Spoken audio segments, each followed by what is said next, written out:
Bem-vindos ao canal Amor pela Palavra. E na aula de hoje, a gente vai dar continuidade à primeira carta que Pedro escreveu. Hoje, a gente vai estudar o capítulo 2. Vamos nessa!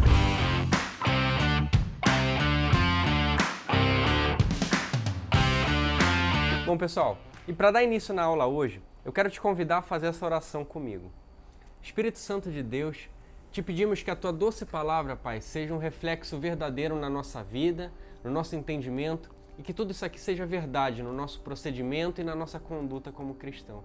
Te pedimos a Tua ajuda, Jesus. Por favor, esteja conosco. Essa oração que eu te faço e te agradeço, Pai. Amém, Jesus. Pessoal, então, para a gente dar início, abra comigo aí em 1 Pedro, a primeira carta que Pedro escreveu aí na Bíblia, no capítulo 2, dando continuidade aí à nossa primeira aula, que foi do capítulo 1. O meu título diz assim: os crentes são a casa espiritual edificada em Cristo. Vamos ler alguns versículos aí e conversar aqui juntos. Despojando-vos, portanto, de toda a maldade e dolo, de hipocrisias e invejas e de toda sorte de maledicências, desejai ardentemente, como crianças recém-nascidas, o genuíno leite espiritual, para que, por ele, vos seja dado o crescimento para a salvação. Até aqui. A gente leu 1 e 2 aí. Olha só quantas coisas, né? Pedro já inicia esse capítulo falando pra gente, né? Se abstenham, fujam, corram de toda a hipocrisia, toda a inveja, todos esses sentimentos que causam divisões e intrigas entre os cristãos, entre a comunidade, entre a sociedade, né? E corram para que vocês se amadureçam, para que vocês cresçam como crianças recém-nascidas, né? Que almejam, que querem tanto ali o precioso leite da mãe, né? Que a gente corra para o precioso leite espiritual, que é a palavra, né? Que ela traga um conhecimento, traga um fortalecimento, crescimento com Deus para com a nossa vida. Então, ele já começa iniciando. Corram para isso, busquem isso, para que vocês amadureçam com Cristo. Beleza? Vamos continuar. Versículo 3. Se é que já tendes a experiência de que o Senhor é bondoso. Chegando-vos para ele, a pedra que vive, rejeitada sim pelos homens, mas para com Deus eleita e preciosa.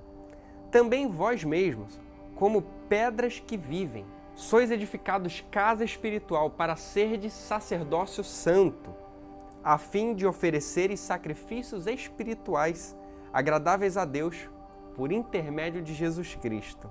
Olha só, Pedro está aí lembrando os crentes que estão aí dispersos em outras cidades, fugindo, porque a igreja está sendo perseguida nesse exato momento aqui desse contexto bíblico, e está ali fortalecendo eles em quê?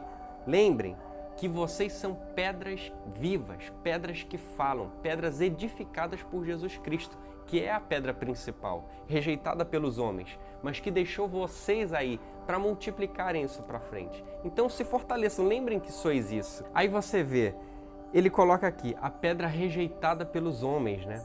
Foram os homens que condenaram, mataram Jesus Cristo, mas Deus o edificou, ressuscitou ele dentre os mortos. E hoje, assentado à destra de Deus, né? Vive e reina, e nós aguardamos a sua volta como assim ele prometeu. Mas que sejamos nós pedras vivas, pedras multiplicadoras desse evangelho. Amém? Vamos dar continuidade. Verso 6. Pois isso está na Escritura. Eis que põe em Sião uma pedra angular, eleita e preciosa. E quem nela crê não será de modo algum envergonhado. Para vós outros, portanto, os que credes, é a preciosidade para nós. Mas para os descrentes, a pedra que os construtores rejeitaram, essa veio ser a principal pedra angular. E pedra de tropeço e rocha de ofensa. São estes os que tropeçam na palavra, sendo desobedientes para o que também foram postos. Ou seja, Pedro está aí levantando, ressuscitando uma escritura antiga aqui, falando sobre pedras, né? Que a pedra angular é Jesus e que para nós crentes é a preciosidade. Para os descrentes, ela foi rejeitada, eles não quiseram ela. E ela também é pedra de tropeço e rocha de ofensa para aqueles que tropeçam na palavra, ou seja, tiveram uma caminhada com Cristo, mas tropeçaram, desviaram. Ou seja, os desobedientes que conhecem, mas caem, mas se voltam contra, mas desistem. Não é isso? Versículo 9.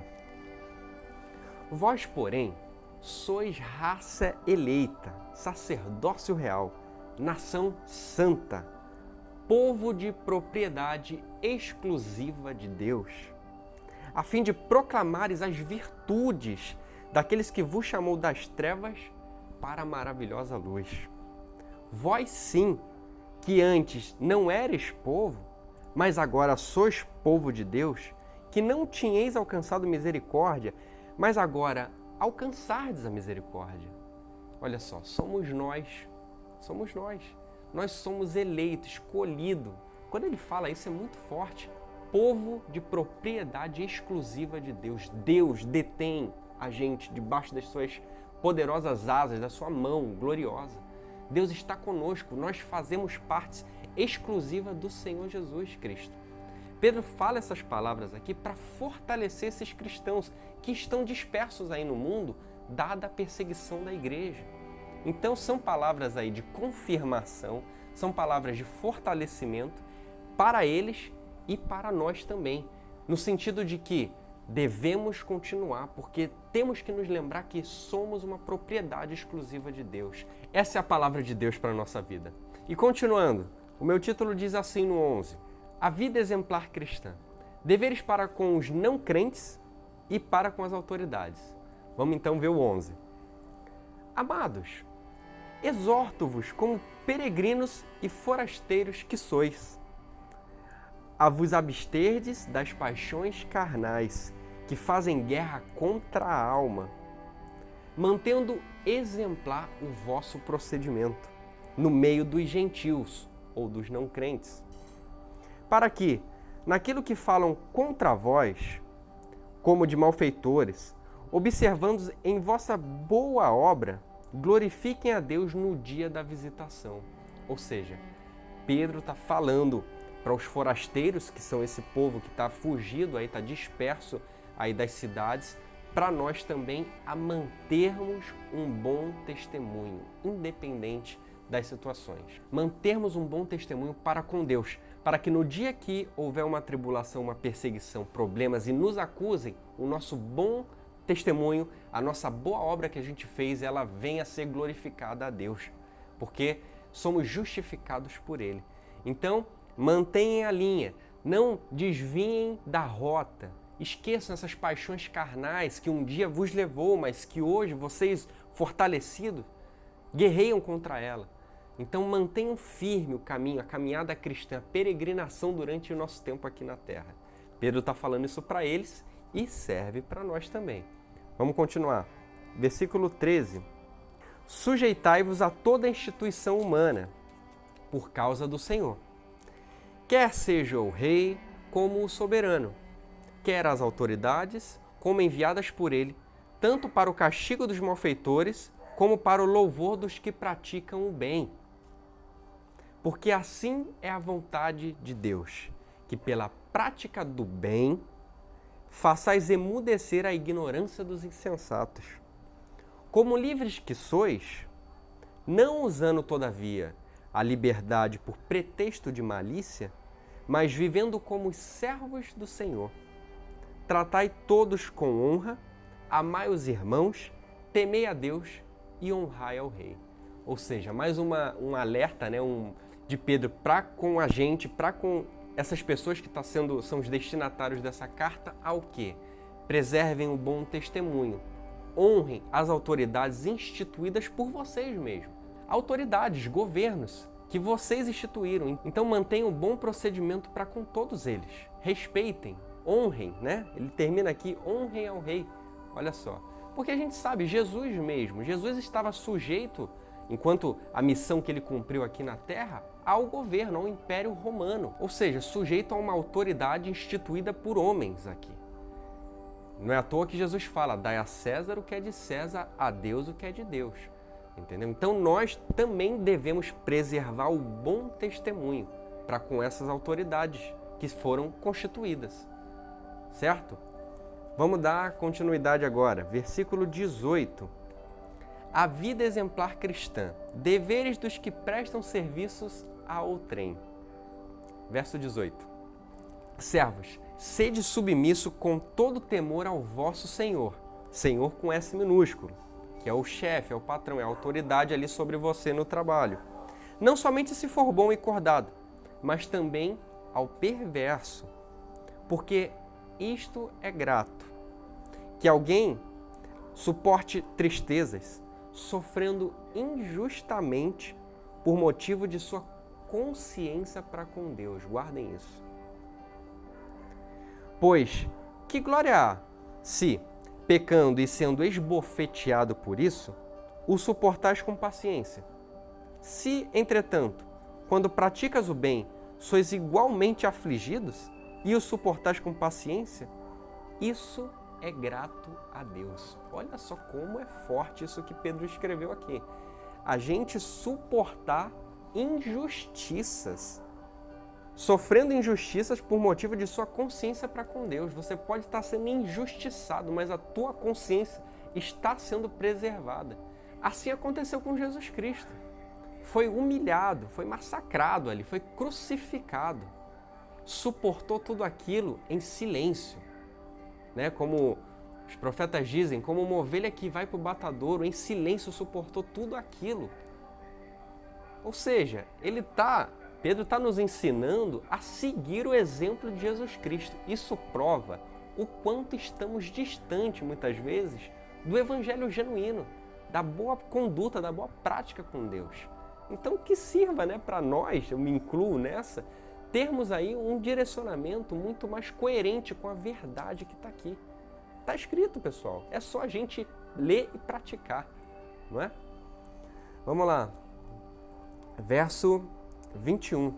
Porquanto para isto mesmo fostes chamados, pois que também Cristo sofreu em vosso lugar, deixando-vos exemplo para seguirdes os seus passos, o qual não cometeu pecado, nem dolo algum se achou em sua boca. Pois ele, quando ultrajado, não revidava com ultraje. Quando maltratado, não fazia ameaças, mas entregava-se àquele que julga retamente. Carregando ele mesmo em seu corpo, sobre o madeiro, o nosso pecado, para que nós, mortos para o pecado, vivamos para a justiça. Por suas chagas fostes sarados. Porque estáveis desgarrados como ovelhas, agora, porém, vos convertestes ao pastor e bispo da vossa alma. Pedro finaliza esse capítulo 2 aqui, lembrando mais uma vez, são muitas lembranças que a gente tem que ter, e lembranças assim que diárias, do grandioso amor que Deus tem por nós, ao ponto de entregar o seu Filho, a sua preciosidade, Jesus Cristo, porque Deus olhou para nós e nos amou. E Jesus teve que passar aquilo tudo porque Ele arrancou arrancou o meu pecado, para ser morto com uma morte de cruz. Pedro fala aqui, pendurado, né, sobre um madeiro. Por quê? O pecado, a condenação do pecado é a morte. Então Jesus Cristo precisava morrer porque Ele tomou sobre si, tomou no corpo dele o nosso pecado e morreu. Mas, santo, glorioso, Pai eterno o ressuscitou dentre os mortos, porque Ele é um Cordeiro imaculado, Jesus Cristo. Pelo seu sangue e pelas suas chagas nós fomos curados, não é o que está escrito aqui? Então essa é a palavra que Pedro deixa aqui no capítulo 2 para a gente, nos lembrarmos diariamente do quão glorioso e eterno é o nosso Pai, que por amor de nós enviou o seu Filho Jesus Cristo, para que hoje a gente pudesse ter a oportunidade. É uma oportunidade que já alcançou muitas pessoas. E se não te alcançou, eu te convido a hoje você olhar para o seu coração e para a sua mente e se render ao nome de Jesus Cristo, ao poder que há nesse nome. Porque Jesus Cristo é o único caminho que pode nos salvar.